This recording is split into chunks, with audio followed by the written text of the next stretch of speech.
Hello everyone, welcome back to proxy Gyan. मेरा नाम शबाज है दोस्तों। उम्मीद करता हूँ आप सब अच्छे होंगे। आज का जो हमारा टॉपिक है वो बूस्टर शॉट को लेकर रहेगा, क्योंकि इससे पहले भी मैंने इसके ऊपर लेक्चर बनाया था, हमारे चैनल पे अपलोडेड है।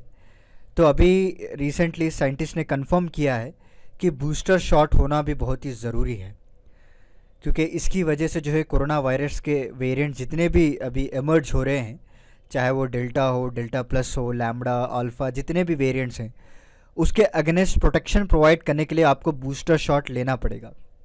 क्योंकि आप सभी लोग जानते हैं कि अभी नवंबर दिसंबर तक थर्ड वेव भी जो है पीक पे रहेगा, ऐसा जो है साइंटिस्ट का मानना, रिसर्च का मानना है। तो उस वक्त जब एक ऑटम बूस्टर अगर आप लेंगे, ओके, ताकि जो कोविड-19 वैक्सीन एक इफ़ेक्टिव तरीके में काम करेगी। बूस्टर शॉट तब होता है जब आप कंप्लीटली अपने वैक्सीनेशन को ले लेते हैं, फर्स्ट डोज और सेकंड डोज। उसके बाद साइंटिस्ट ने कंफर्म किया है कि ऑटम बूस्टर लेना चाहिए, ताकि आपके अंदर जो एंटीबॉडीज़ है वो लगातार बनते रहें और जितने भी वेरिएंट्स आ रहे हैं फ्यूचर में उसके ख़िलाफ़ ये लड़ सके। तो आज का लेक्चर हमारा इसी के ऊपर रहेगा। मैं थोड़े फैक्ट्स भी आपको बताऊंगा, और जो स्टडी पब्लिश की गई है ट्रांसलैशनल में, ये भी इसके बारे में आज हम पढ़ेंगे। तो बिफोर वी प्रोसीड, मैं आपको एक छोटा सा अपडेट देना चाहता हूँ कि अगर आपको कोई भी एग्जामिनेशन काउंसलिंग चाहिए, आप हमारा वेबसाइट है www.proxygyan.com, वहाँ पे विज़िट कर सकते हैं। सारी जानकारी आपको इन डिटेल मिल जाएगी दोस्तों। अपने टाइम और रिक्वायरमेंट के हिसाब से आप अपने सेशन को बुक कर सकते हैं। तो लेट्स बिगिन। तो ये जो एंटीबॉडीज़ पाए गए हैं, जो single dose of Pfizer vaccine अगर आप ले लें, तो एक एग्जांपल इन्होंने बताया है, जो वो वेरी लेस इफेक्टिव हैं at neutralizing the key variants. जो इंपॉर्टेंट वेरिएंट्स अभी डेवलप होके आ रहे हैं, तो फाइज़र का जब एक डोज अगर आप लेंगे तो थोड़ा बहुत ये लोग न्यूट्रलाइज कर रहे हैं when compare to the second dose. Okay, जब आप अगर आप जो है सेकेंड डोज कंप्लीट कर लेते हैं, उसके बाद ये इनका जो न्यूट्रलाइजिंग पावर है वो बढ़ता है। ओके, और इवन दो ये जितने भी वैक्सीन अभी जो डेवलप किए गए हैं वो ओरिजिनल स्ट्रेन के ऊपर बेसिस डेवलप किए गए हैं दोस्तों। ओके, तो हमने इसके ऊपर भी लेक्चर बनाया हुआ है कि where will vaccine come, okay, और किस तरह से नए नए वैक्सीन डेवलप होने वाले हैं। टोटल अभी अब मैं आपको बता दूं 120 वैक्सीन अभी अंडर ट्रायल चल रहे हैं, पता है आपको। ओके, उसमें 90 से ज़्यादा वैक्सीन जो है फेज़ 2 फेज़ 3 ट्रायल्स में चल रहे हैं। इसके ऊपर मैंने डिटेल लेक्चर भी बनाया हुआ है।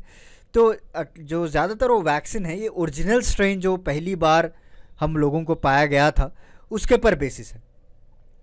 तो जब आप सेकेंड डोज ले लेते हैं, जब एंटीबॉडी का जो न्यूट्रलाइज करने का जो तरीका है वो थोड़ा बहुत बढ़ जाता है when compare to the one vaccine. But scientist का ये भी कहना है कि आप उसके साथ साथ एक एडिशनल शॉट लीजिए, एडिशनल बूस्टर लीजिए। ओके, ताकि जो है उसमें जो बूस्टर अगर आप लेंगे तो उसमें भी जो original strain of corona virus ही रहेगा, बट ये कई सारे जो डिफरेंट वेरिएंट्स एमर्ज हो रहे हैं अभी, उसके खिलाफ आपको प्रोटेक्शन प्रोवाइड करेगा। ये मैं और कोई नॉर्मल जो है आदमी की बात नहीं है, ये डायरेक्ट साइंटिस्ट और रिसर्चर्स के द्वारा पता लगाया गया है, और इनकी फाइंडिंग्स जो है साइंस ट्रांसलेशनल मेडिसिन में भी पब्लिश की गई है दोस्तों। ओके, इन्होंने प्रॉपरली रिसर्च किया है। ओके, उसके बाद इन्होंने पब्लिश किया है, क्योंकि ये small group of health care workers को उन्होंने पकड़ा, उनको वैक्सीनेशन दिया गया फाइज़र एक पहले डोज से। ओके, जो उसमें से ज़्यादातर लोग जो है ऑलरेडी एक्सपोज हो चुके थे इस वायरस को, प्री एक्सपोज हो गए थे।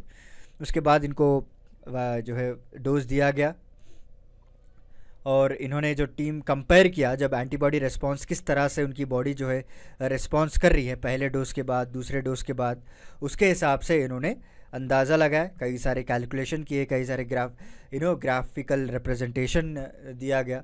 उसके बाद इन्होंने स्टडी को पब्लिश किया गया है। ओके, एंड दिस इज़ एक वाइडर स्टडी का हिस्सा है ये। ऐसा नहीं कि सिर्फ छोटे मोटे 4-5 लोगों को पकड़ लिया और उन्होंने जो है स्टडी को पब्लिश कर लिया गया। वाइडर स्टडी पैंथर है, जो कि ज़्यादातर हेल्थ केयर वर्कर्स के ऊपर और क्योंकि उनका जो एक्सपोजर है वो बहुत ही क्या कहते हैं उसको, लॉन्गर पीरियड ऑफ टाइम तक रहता है, क्योंकि हमेशा जो है 24/7 वो इस तरह के पेशेंट्स के आसपास ही रहते हैं। तो उनके ऊपर रिसर्च करना ताकि रिजल्ट्स अच्छे मिल सकते हैं आपको। ओके, और उनकी कम्युनिटी की जो भी है उनके ऊपर रिसर्च किया गया है। एंड नेक्स्ट अगर आप देखें, जो उनकी इम्यूनिटी भी हम डिसाइड कर सकते हैं किस तरह से। ओके, तो this is about today's lecture. छोटा सा लेक्चर है 5-6 मिनट का, बट मैं आपको इन्फॉर्मेटिव देना चाहता हूँ कि किस तरह से जो है ये जो रिसर्च पब्लिश की गई है, और बूस्टर शॉट भी क्या कहते हैं उसको, ज़रूरी हो चुका है। अभी देखते हैं आगे चलकर हमारे इंडिया में किस तरह से इसके लिए अलग से कोई स्कीम निकालते हैं या नहीं। तो लेट्स सी। तो चलिए, आज का लेक्चर यहीं पे समाप्त होता है। मिलता हूँ मैं आपको अगले लेक्चर के साथ कुछ इंटरेस्टिंग टॉपिक के साथ। तब तक के लिए धन्यवाद दोस्तों।